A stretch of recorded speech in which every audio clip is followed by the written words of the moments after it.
What's up? I'm Gatley. This is Chapter 6, December 30th, 2002. At police headquarters, Detective Al Brockney was checking on leads coming in the tip line when a conversation between a member of his team and a female caller grabbed his attention. Brockney was standing directly behind Beverly Valdiva as she took notes on her desktop computer. His eyes were riveted to the screen.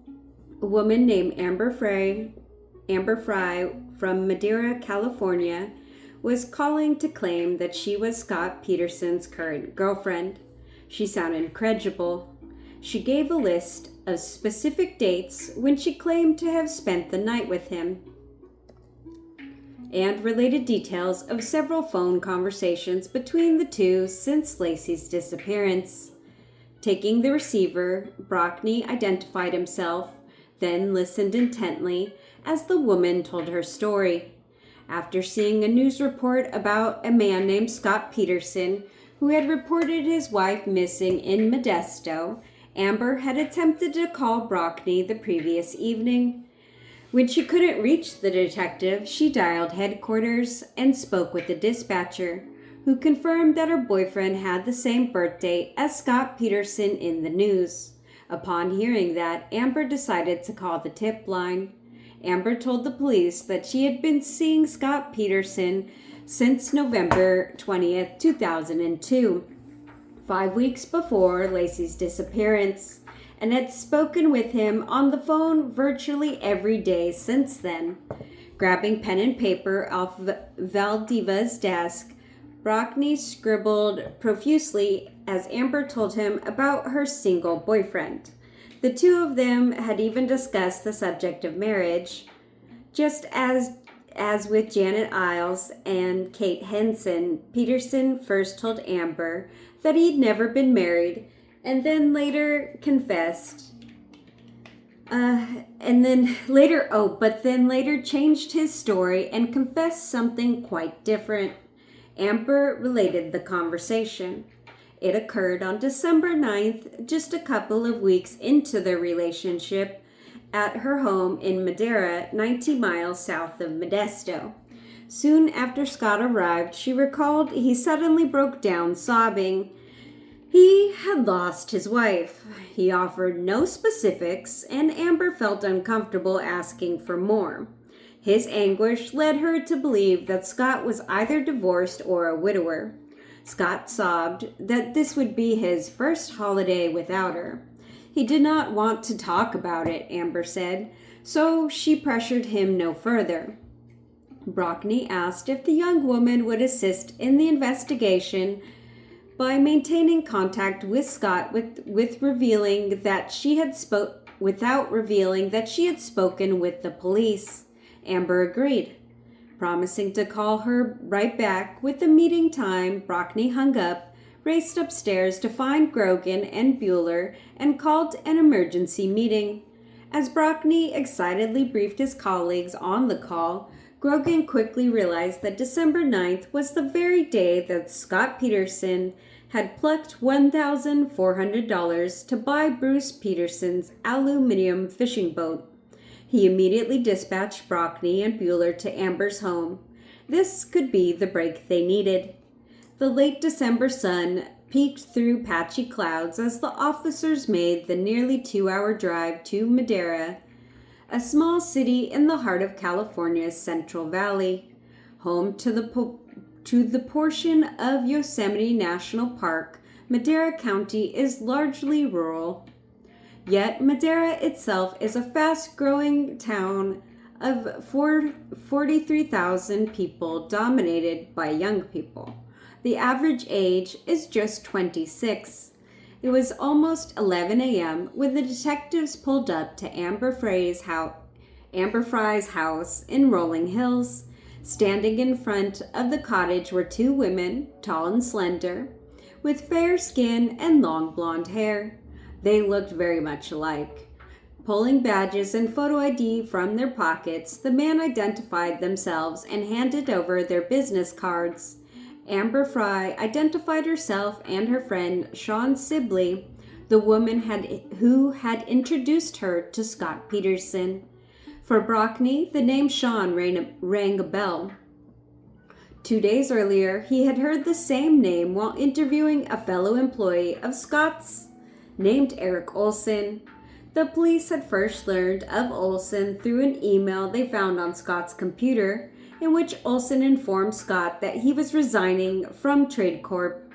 In a subsequent phone interview, the 32-year-old Olson told police that he had traveled with Scott on several business trips and that on those occasions Scott was always generous, wining and dining clients and splurging on expensive bottles of wine. Still, he said, he had grown unhappy because Scott had made him financial promises that were never fulfilled. Olson also told the police that he'd never seen Scott abuse alcohol or pick up women on those business trips. But there was one troubling incident that stuck in his mind. Near the end of the conversation, Olson mentioned that a woman named Sean had contacted him several weeks earlier asking about Scott's marital status. Olson told the woman that he did not want to be involved in Scott's personal affairs and that she should contact Scott directly. As the detectives enter Amber Frey's residence, Brockney wondered if this could be the same Sean whom Olson had mentioned.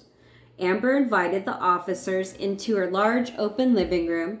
Although sparsely furnished, the one-bedroom cottage was tastefully decorated.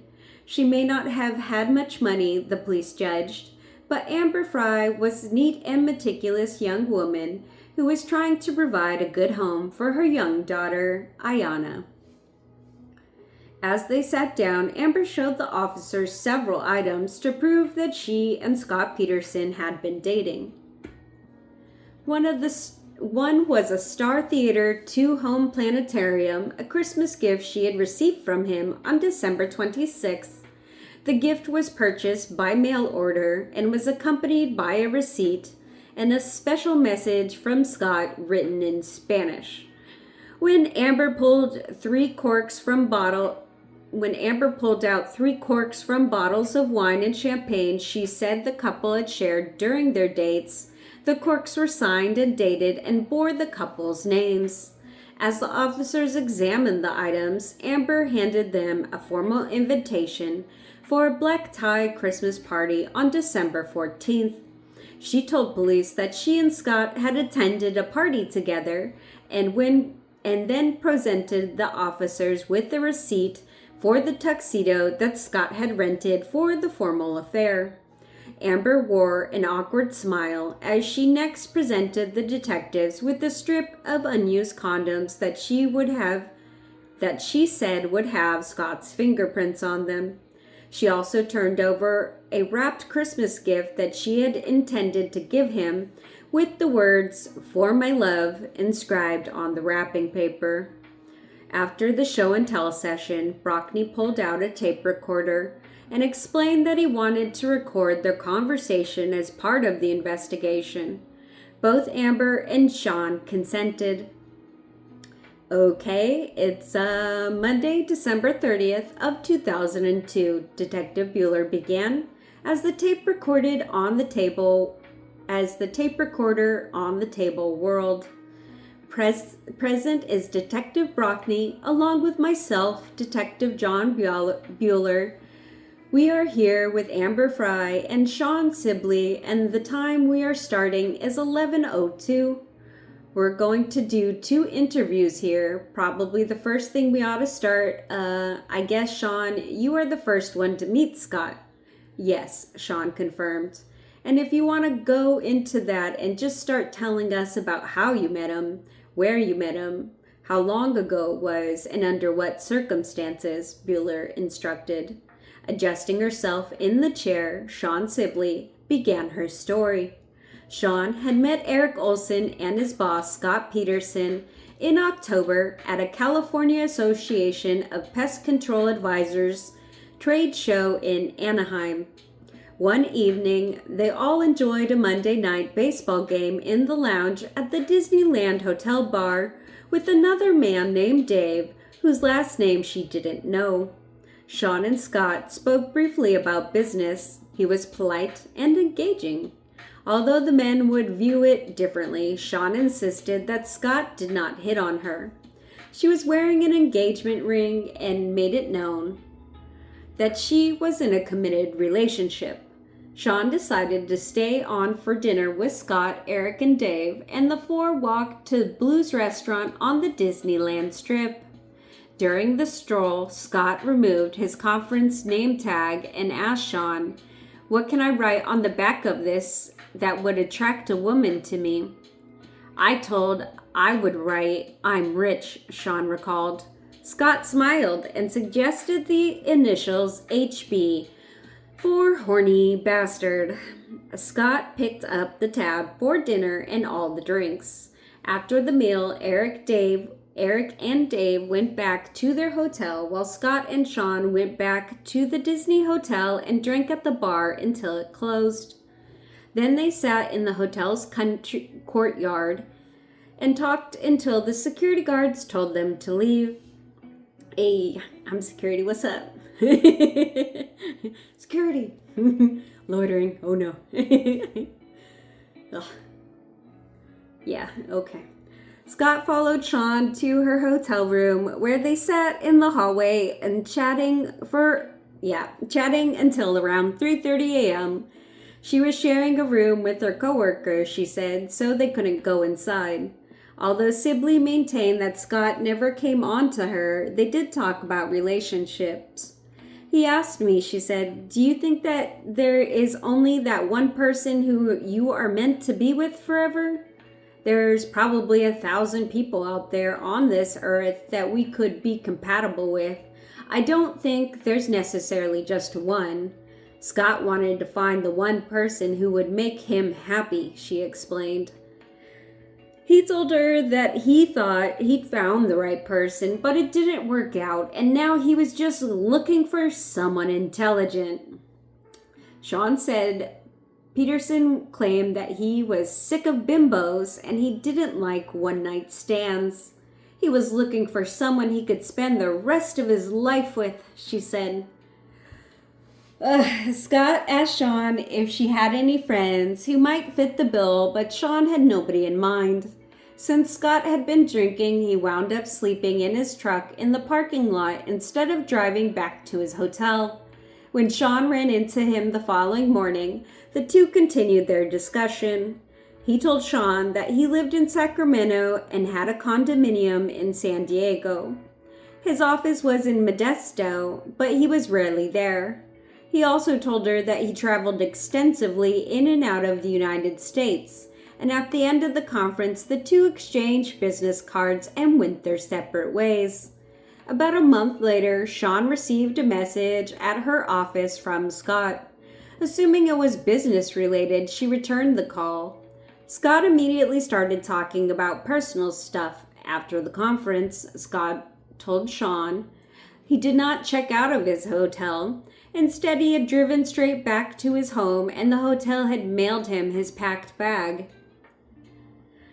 With that, Sean and Scott began a phone friendship, speaking 2 or 3 times a week on both of their business lines and cell phone lines.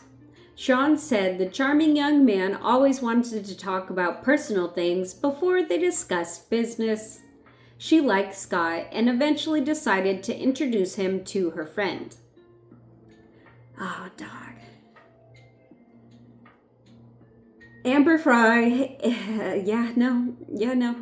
And eventually she decided to introduce him to her friend, Amber Fry, if he was serious about meeting a smart girl and settling down. Sean told Scott that Amber had been hurt before, but Scott assured her that he was not a cad. Scott insisted he would do nothing to hurt her. Sean told the officers. The introduction was made and Amber and Scott began dating. In early December, however, Sean had learned that Scott Peterson might be married. Brockney leaned forward and readjusted himself in the chair, paying close attention as Sean recalled a December 6 conversation with an ex-employee named Ferreras Al-Masari, also known as Mike. Obviously. Same thing. Okay. Yeah, no, Matilda's my American name. I feel that, Mike. Sean recalled a December 6th conversation with an ex-employee named Ferreras Al-Mansari, also known as Mike. Al-Mansari told her that he had recently applied for a job with Scott Peterson at Trade Corp. Scott had told Mike quite a story. Having sold his business in Europe, he said, he had retired and come to the United States to launch Trade Corp. According to Al-Mansari, Scott claimed to have so much money that his wife went ahead and bought a house in Modesto. Sean was shocked to hear that Scott was married. She continued to question Al-Mansari to ask to make sure that they were talking about the same man. It's Scott Peterson, the owner of Trade Corp, Al-Mansari told her. Did you confront Scott that same day? Bueller asked, shifting in his seat. Immediately, Sean recalled, her voice rising. I mean, Amber is my best friend in the whole world. I was freaked. Here I'm thinking, oh my God, I set her up with a married guy. How horrible is that? I'm stressed. I'm sorry. I'll calm down. When Sean got Scott on the phone, he vehemently denied ever being married. But she hung up feeling unsatisfied by his explanations. And soon thereafter, she called Olsen. Sean's account of her conversation with Eric Olsen corroborated with what Olsen had told Brockney during their interview on December 28th. Sean told Scott again and accused him of having a wife.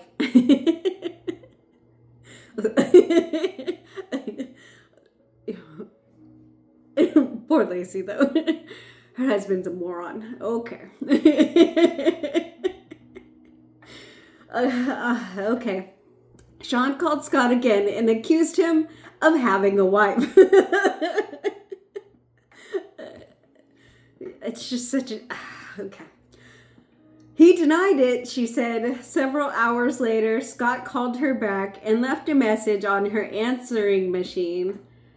I listened to the message. It was him, and he's all crying on it and said, Sean, I'm sorry, I lied to you. I know when I said I never been married, he said, it's been very, Scott Peterson, you gotta whisper and be fake serious. Sean, I'm sorry. God, okay. It's been very painful for me to talk about it. I lost my wife. Just give me a call, please. Don't tell Amber anything you know. I want to tell her in person. Dude's a piece of shit. This time machine sucks. I'm so tired of Scott Peterson. Okay. When Sean returned Scott's call, he said that he'd told people different stories, but still insisted he wasn't married. I'm laughing because I'm nervous. Oh, yeah. He told Sean that he had lost his wife, the same line he had used on Katie Hansen, and that he would use on Amber. When Sean threatened to go to Amber, Scott implored her not to. By this time, he was sobbing. Are you currently married? She demanded. I need to know. He said, No, I'm not currently married. His wording was, I lost my wife, but I didn't really know what that meant. Oh, I'm sorry. We're back at her. I lost my wife, but I didn't really know what that meant. Oh, I'm stressed. Scott was begging her to let him tell Amber. I need to know that you've told her, Sean told Scott. You need to call me immediately when you tell her, because if she doesn't know by this evening, I'm calling and telling her. On Monday, December 9th, Sean received another call from Scott. He told her that Amber knew everything. Sean did not immediately call her friend to confirm whether this was true. 2 days later, when Amber and Scott attended a birthday party for Sean's fiancée, Scott was introduced to Amber's friends and treated everybody to drinks. "What does Scott drink?" Bueller inquired. "He drinks a mix of wine, tequila, vodka, and gin." He's a trash disposal. That sounds disgusting. Sean said everybody liked Scott after meeting him that night. "He's a likable guy," Bueller stated. "Uh-huh," Amber chimed in. "No doubt."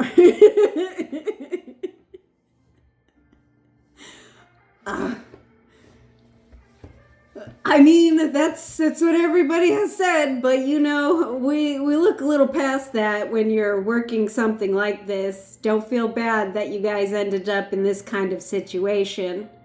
"He's a con man," Brockney interjected. "He's a salesman. He's very convincing," Bueller added. "He appears very sincere." "Can you relate some of the stories Scott has told you since you met him?" Brockney asked Sean. Sean said that Scott had told her that he'd become a vegetarian for 6 months during college. When he had been dating a vegan, he stated that it was worth it to stop eating meat because the sex with her was great. On the day he dropped his girlfriend off at the airport, Scott told her he drove straight to a restaurant and had a nice big fat juicy hamburger. Scott talked of his travels to Europe, particularly Spain, and about skiing and sailing and spending time in Alaska. He told Sean that his uncle owned a cabin there where he and his brother often went to fish. The majority of Scott's conversations revolved around finding that special person. He talked about his hopes for the future and thanked her for introducing him to Amber. Scott often told Sean how nice and understanding Amber was. She was special. He was not dating her for sport, he said. Scott had been searching for an intelligent person like Amber his entire life, she remembered him saying. "Did he tell you any of his hopes? Did he talk about family or kids?" Brockney asked Sean. "I finally asked him, if my friend Amber has a child, would that bother you? He said, 'Oh no, that wouldn't bother me at all.' That's a whole nother story Amber can tell you," Sean giggled. Yeah, I'm nervous. I feel it. Whatever the fuck that means. Amber will tell us, all right. It was 12:41 p.m. and Brockney switched off the tape recorder. The two detectives stood up to stretch their legs before continuing their session with Amber Fry, who asked Sean to leave the room, saying that she was uncomfortable discussing her romantic relationship with Scott in Sean's presence. Okay, we are starting again here on December 30th of 2002 on Monday at 11:50 a.m. Bueller said as the taped interview began again. "Just start from the first time you heard about him, first time you met him, and any detail you can think of," that Bueller instructed. What follows is the first complete published account of the initial police interview with Amber Fry. "First time I heard about him, I can give a date. It was early November," Amber began nervously. "Sean told me about this guy she met, and he was absolutely wonderful. She said that he would be a good match. It was November 19th when he called me. He left a message and said, 'Amber, this is Scott Peterson. I'm friends with Sean Sibley, and I'd like to meet you.'" Gross. "He left his number and I called him back. He didn't answer, so I called again and said, 'Well, Sean said you're not very good with the phone,'" Amber explained. "He reached me on November 20th and I said, 'Oh, we finally caught up.' We talked briefly and he said, 'Well, I'm going to be in town. I would like to take you to dinner if that's okay, or if you'd like to go,' and I said, 'Sure.'" Amber continued in a rambling fashion to recount the details of her first conversation with Scott. At one point, she asked Scott how she would identify him in the restaurant, and he jokingly described himself as 6 feet tall with a big belly. He then asked Amber how he would be able to recognize her. I said, "I'm a thin woman, small frame, 5'7", somewhere in there, blonde hair." And he goes, "Well, Sean, didn't describe me to you?" And then he goes, "Well, Sean didn't describe me to you?" I said, "No, not really." He goes, "Well, I won't have a problem asking every attractive blonde I see, are you Amber?" They arranged to meet at 7 p.m. at the Elephant Bar on North Blackstone Avenue in Fresno. Amber arrived early and went inside. A gentleman came in. I thought it was him. We made eye contact, and he somewhat fit the description, but I said, "Oh, please, not him." Bueller chuckled. He passed, and I sat down, looked up, and I saw a good-looking man in a suit with a big smile on his face, and he said, "Amber, I'm Scott." And he gave me a little peck on the cheek and a hug. Scott was staying at the Radisson Hotel in downtown Fresno. He'd been in a suit all day, he said, and he wanted to check in, change, and have a shower before dinner. Cynical women might have hesitated at this, but not Amber, who was already finding Scott charming. So we go in, and he carried all his luggage. He had emptied it from the truck. He said, "This is kind of embarrassing because I almost live out of my truck.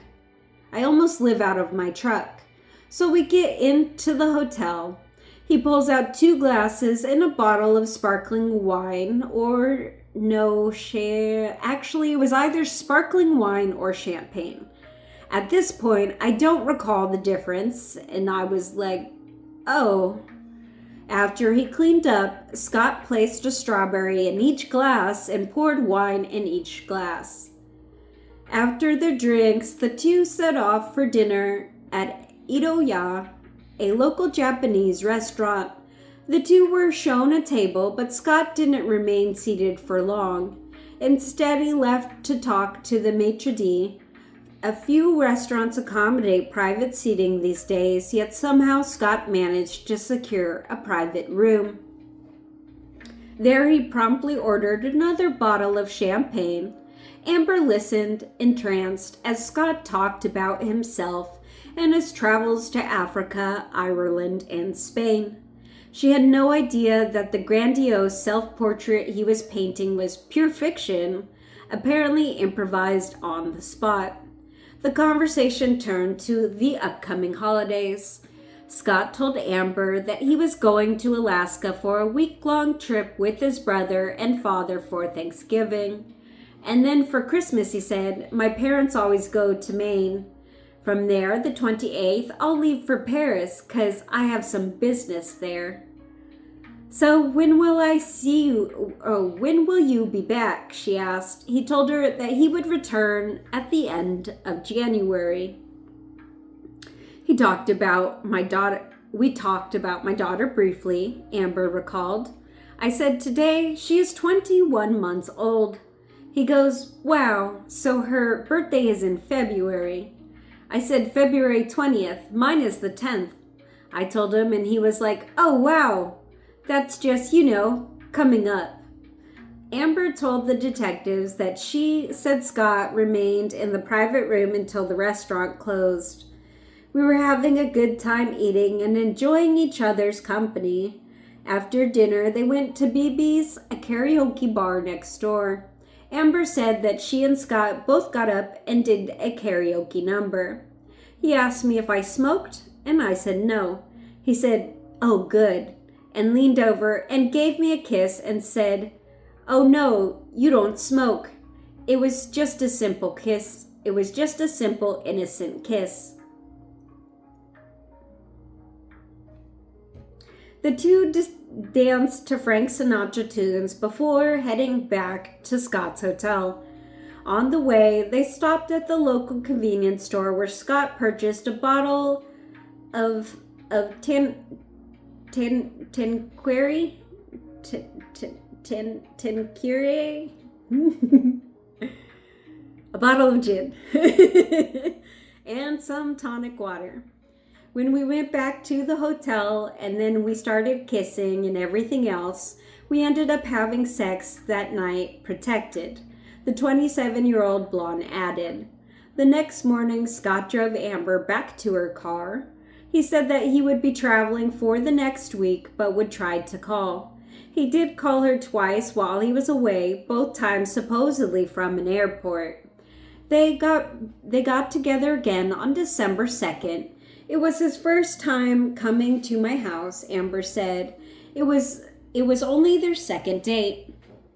He got there and picked me up and hugged me and said, "Where's the little one?" And I said, "Oh, she's at school. I thought we could pick her up." He was really excited about getting to meet her, Amber said. Scott brought gifts with him that day, including a houseplant and a bag of groceries. She still had the plant, although its leaves were wilted. He brought in a bag, and he also brought dinner and wine for the night.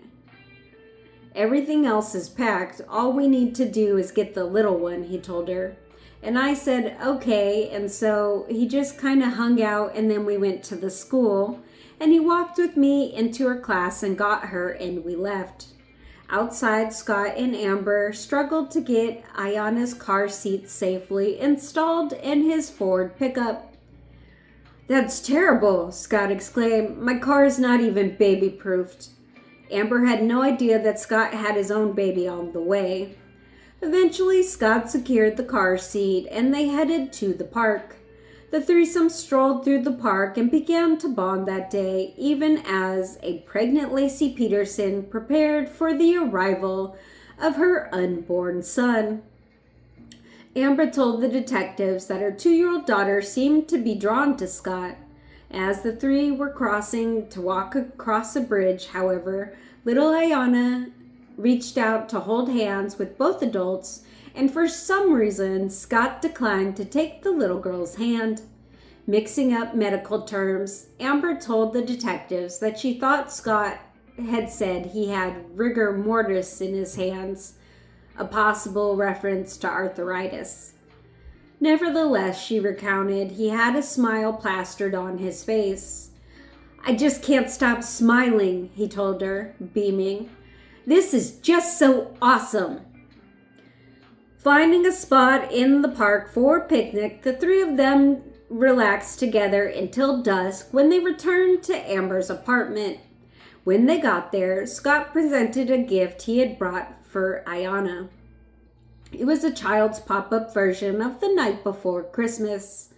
During an interview with the police, Scott volunteered that he and Lacey had spent time at Barnes & Noble 2 weeks before her disappearance and that they had purchased children's books. Did Scott purchase Ayana's present on that trip, or as Scott's half-sister Ann Bird suspects, could this have been the very gift Ann gave Lacey at her baby shower? After Ayana went to bed, Amber and Scott stayed up talking. In a tender moment, Amber showed Scott pictures of herself when she was pregnant, just 10 days before Ayana was born. Back home, Scott's own wife had only weeks to go with her pregnancy. Her due date was February 10th, Amber Frey's birthday. Scott offered to get a hotel room that night rather than staying with her, but Amber encouraged him to stay, and he did. They were intimate again that night. The following day, Scott called Amber to tell her that he'd been in town around 4 or 5 o'clock. "Seeing as you are going to be in town anyways, would you mind picking up my daughter for me so that I'm not late?" Amber asked. And he goes, "Oh, I'd be honored to. Do you think she would come with me?" And I go, "Yeah, we spent the day yesterday." Brockney and Bueller sat silently as Amber detailed the events from their third date with Scott. "When I came home," she said, "it was 6 o'clock, probably almost 6:30. Ayana was in her high chair eating, and he was in the kitchen. There was wine on the table, there was bread, and he cut the bread and spread with pesto on it, and he had dinner in the oven, and I was like, wow. The perfect man had waltzed into her life. Amber and Scott took Ayanna out later that evening to pick out a Christmas tree.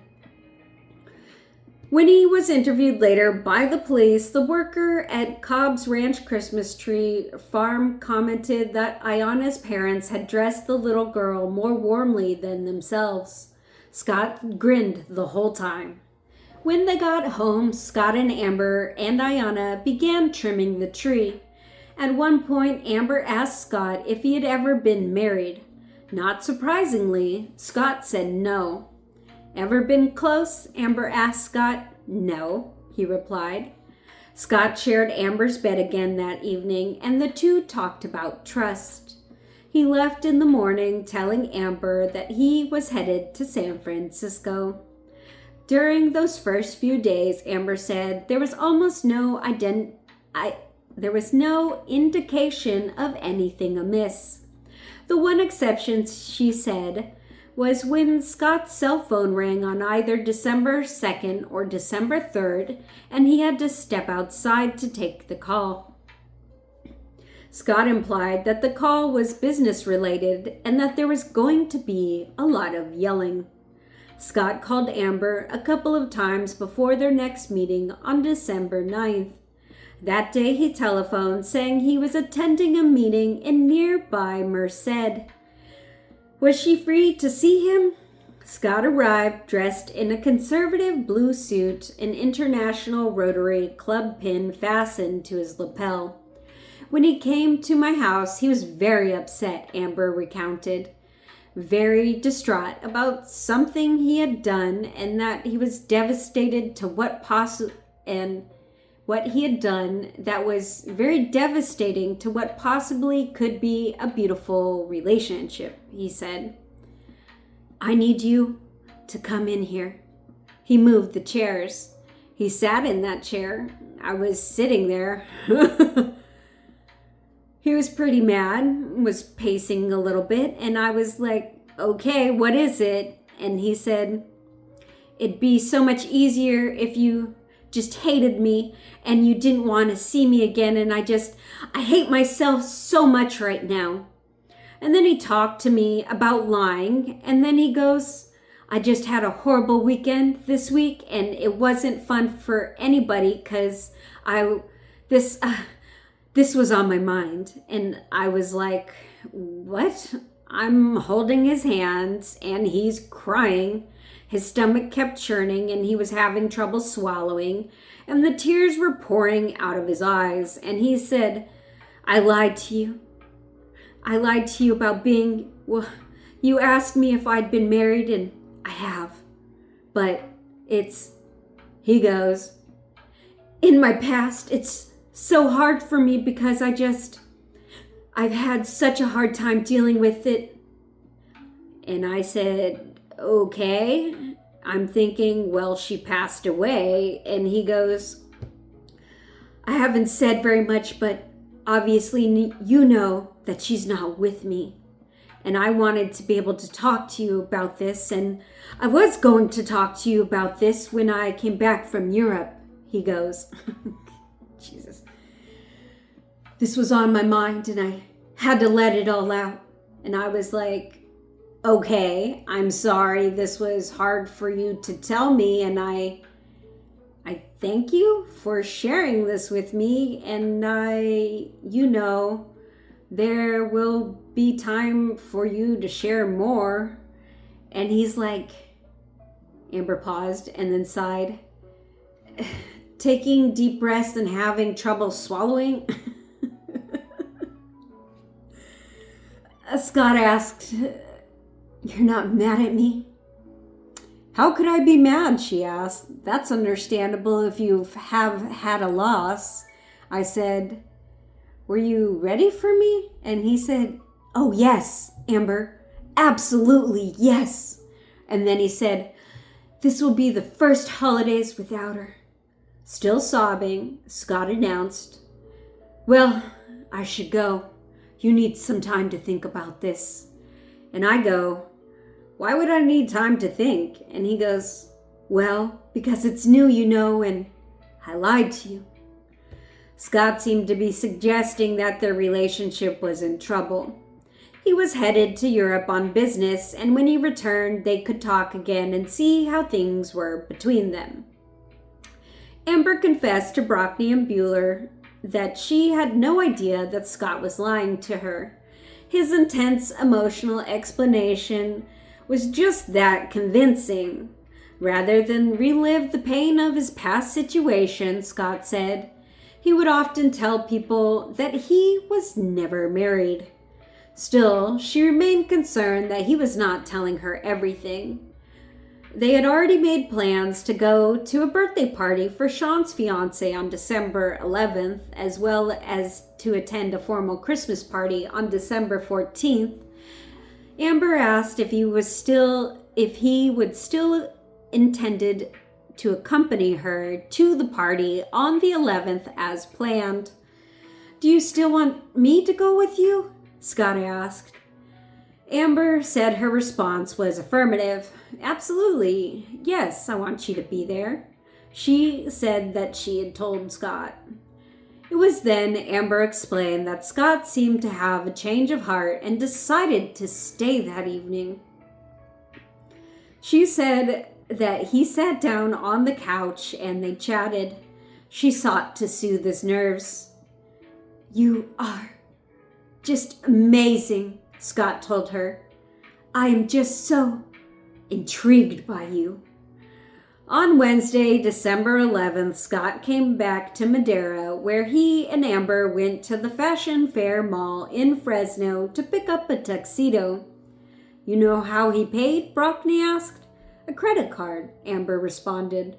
Scott told her that he had business in San Francisco on the night of the 12th, but he would be back on the 14th for the party. Amber arranged for her mother to babysit. He came to my door with a dozen red roses, Amber explained. He gave me a big hug and a kiss and said, "Oh, I missed you." And he goes, "Well, I hope you have more vases." I said, "Why?"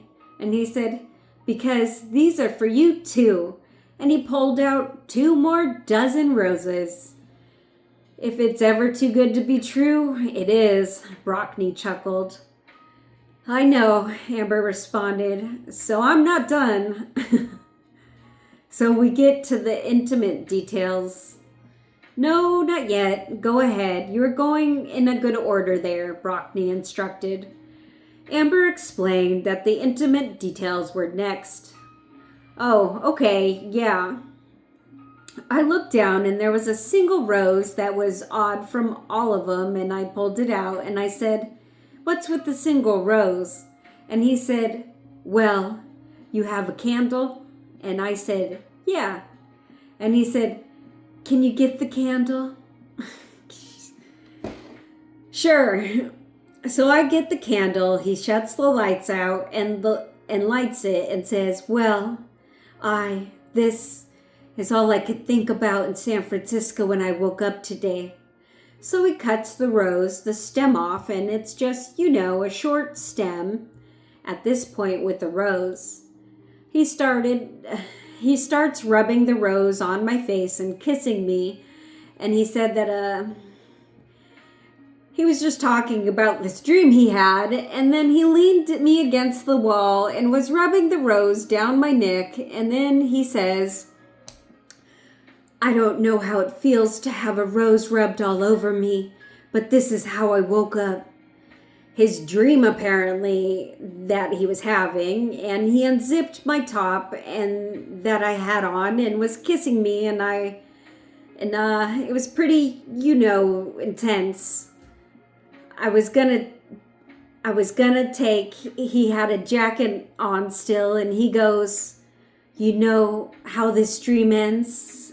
I'm like, "Oh." It was very sexual. There was not intercourse at this point, and then he got up and said, "I kept trying to go back in my dream to finish it, but I couldn't." Before Amber and Scott left for the formal, however, she confronted Scott a bit again about his marriage. She told him that she now knew that he'd explained his marital status to her 2 days before because Sean had confronted him. Well, I was gonna come to you after I came back from Europe. Was gonna see where things were with us, but then she confronted me, Amber quoted Scott as saying. That bothers me, Amber told him. And he goes, I know, I'm sorry, but it was wrong, Scott continued. There's things I've been thinking about that I just hope that you can trust me enough in the decision that would affect you and Ayana, and that you would be able to say yes and trust me in that. And I said, can I trust you with my heart? Gay. Sorry, I'm a millennial.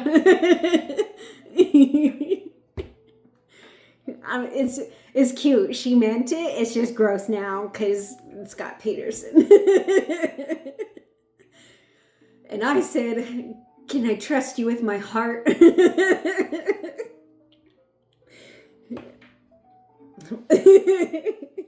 gotta get in character. This is rough.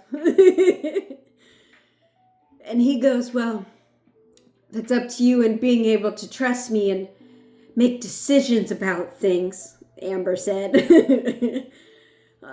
Amber was wearing a form-fitting red dress. Her highlighted blonde hair swept up on her head, and Scott was handsomely attired in his tuxedo when the two left Amber's house for the party. As they stepped outside, she told the detectives it started to sprinkle, so Scott swept her up and carried her to the truck. At the formal, the couple mingled, drank, ate, and posed for photos. It was around 3 a.m. when they returned to Amber's place. I don't think we slept that night because we were intimate at one point early morning. There was no protection at all, she told the detectives. I've already talked to him about being on birth control, Amber explained. That was something I hadn't been on for years. He was aware of that and the possibilities, he said. Oh, that's not fair of me to do that. And then he started telling me about vasectomies. And I said, what? You don't want to have children? And he goes, no, Amber. Assuming we're together, I can only think of one child, which would be Ayana. Scott's desire for a vasectomy at age 30 troubled her. That was on the 15th, Bueller inquired. The 15th, Amber confirmed. The day after the party, she and Scott dropped off the tuxedo and went over his schedule for upcoming business trips. Scott said that he was on his way to San Francisco with stops in Arizona and Stockton, California for meetings before he returned to Sacramento. But those meetings were still open-ended, he cautioned, leaving Amber the impression that there was a chance that they could get together to see each other soon. I go, wow, then I might get to see you again. And he goes, yeah. Scott called Amber on December 19th and told her that he was in Arizona, near the New Mexico border. During the call, Amber told Scott that she had an appointment with the gynecologist later that week to ask about getting back on birth control, but Scott did not want to talk about such a personal subject over the phone. They could discuss it when he returned from his travels. Assuming we're together, I only want to think of one child, and that would be Ayana, Scott said again. Their next phone conversation was on the 23rd. Scott claimed that he was in Maine, duck hunting with his dad. Amber told the police that she thought Scott was calling him from the shower because she could hear water running in the background. I go, are you in the water? And he goes, yeah, you got me. I'm in a bubble bath. Amber thought that this was odd, and she speculated that the shower may have been one of the few places in his home Scott would call without family or friends hearing him. Scott didn't call on Christmas Eve, but on the 25th, he called me in the morning and then again at night, said Amber. We talked a little, and there was a woman in the background, Amber recounted. He told me that it was his mom. At one point, she recalled, Scott told the woman that she couldn't come sit next to him, but he didn't say my name when he said that to her. Pissed. On the 27th, he called me from Boston, Amber continued. Scott claimed that he was flying out the next morning on 7:45 a.m. flight to Europe. On the 28th, I decided to call him around 4-something p.m. and he answered his phone. Bueller said. I was thinking, God, he's supposed to be in Paris right now. His phone wouldn't work. He goes, hello, and then hung up the phone and called her back right away. I said, where are you? And he said, I'm in New York. The plane was delayed and I missed the 8:30. And I was like, why didn't you call me earlier? It's already the end of the day here. And he goes, you're right. I should have called you. I wasn't being considerate. I'm sorry. There will be a lot of holidays where you and I will spend together, Scott told her. Amber said Scott expressed a desire to spend the winter in New York with her, telling her it would be so romantic. Amber asked Scott if he was a promiscuous international traveler. Outside of her relationship, when I'm not exclusive or seeing anyone, but there's only one person I will call sweetheart, and that's what he always calls me, his sweetheart, Amber said. When she related the conversation to a male friend later, her friend said that Scott sounded like a player who probably used the term sweetheart so that he wouldn't confuse the names of his various lovers. When Amber made the suggestion to the police, perhaps she could tell Scott that she was pregnant. I have had my period, she said, but he doesn't know that though. So you're suggesting that we could probably use that to ruse something like that? Bueller asked. Yes, Amber responded. Because we were unprotected after, so it could have been possible. I could have gotten pregnant. It's very possible. Okay, Bueller nodded. The detectives did not pursue Amber's suggestion. Detective Bueller quickly changed the subject. There was no indication from other police records that the idea was ever seriously discussed. Bueller wanted to know exactly when Amber learned of Laci Peterson. On Saturday, December 28th, Amber had gotten together with a friend, Denise Lane.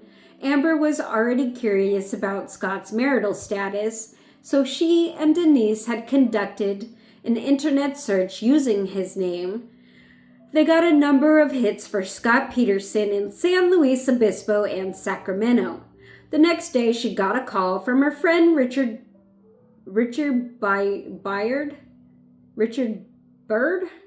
Beard? B-Y-R-D. Beard. I'm sorry, Richard. Mr. Bird.